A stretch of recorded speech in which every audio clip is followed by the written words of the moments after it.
Listen up, because we're going to show you how to become a better investor. This is the $1 Billion Startup Series. Your host, the Angel King.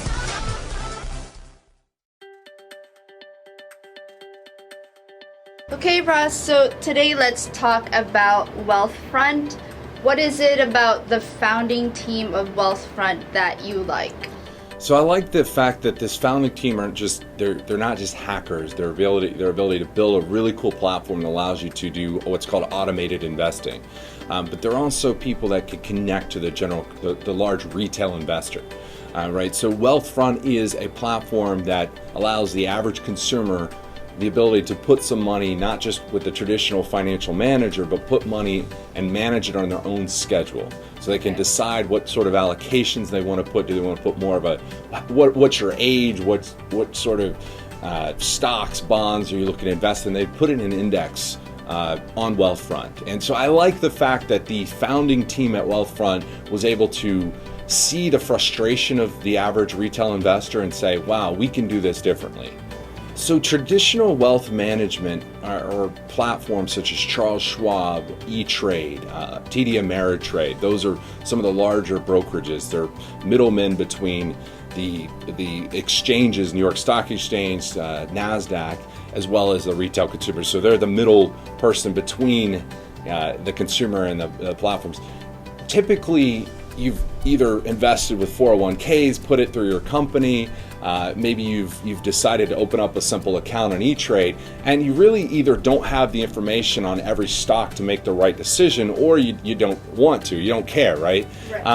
They're targeting and going after a $1 trillion industry. Wealthfront is allowing consumers for the first time to put money and not be charged every time they make a transaction. Which saves a lot of money and also allows you to sit back and sleep with a little less worry about how your money is being invested. So Wealthfront uses a very cool algorithm that decides based on your age, based on your risk profile, where your investment should go.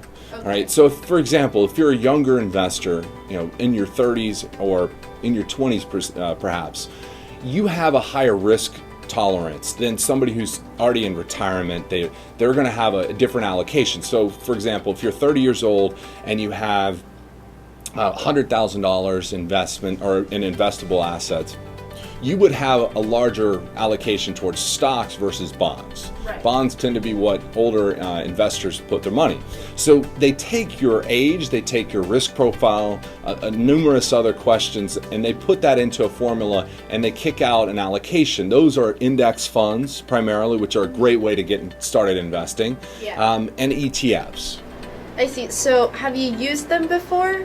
So I've actually used Wealthfront and a competitor called Betterment. Okay. And both of them have their pluses and minuses. I thought Wealthfront had better customer service. They do a really cool thing called tax harvesting, which allows you to reallocate and to save some money on taxes moving forward. They offer similar things, but customer service on Wealthfront was much better. And I talk about this in the book, how if you're going to invest in a product, not only do you want to invest in a product that will be around 20 years from now, but you also want to invest in something you've used before.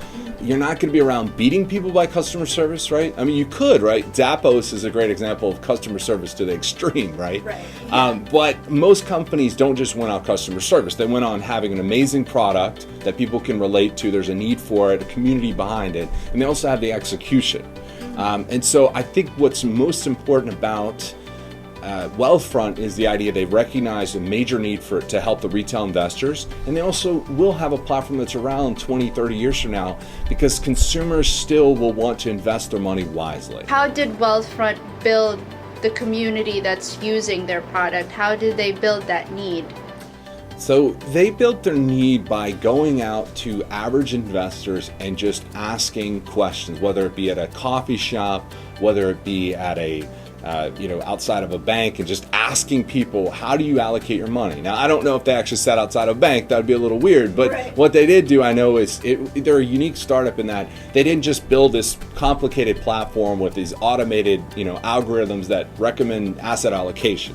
Right, and just hope that it flies. They went out and asked the consumer, where are you spending your money?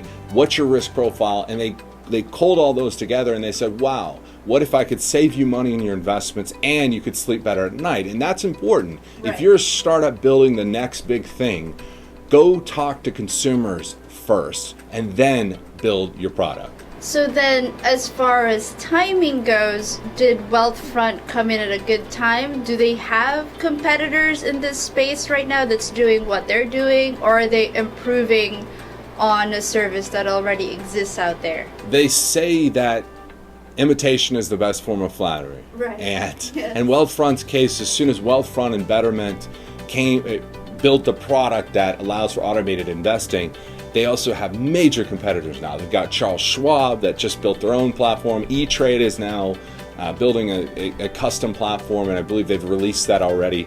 So they're being imitated quite widely. Right. I'm pretty sure that either Charles Schwab or one of the big brokerages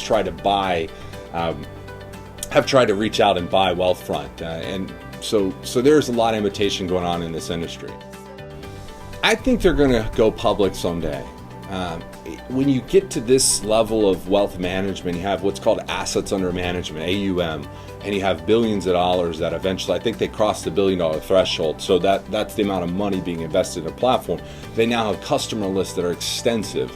I could see this company going public someday. The best way to learn about companies such as Wealthfront, these next $1 billion companies, is through our website, angelkings.com, where you can find a lot of information, not just on the rankings, but also what are the core formula, what is behind the core formula in which we rank startups. Okay, thank you so much, Ross, for talking to us today about Wealthfront. If you've got more questions, visit angelkings.com.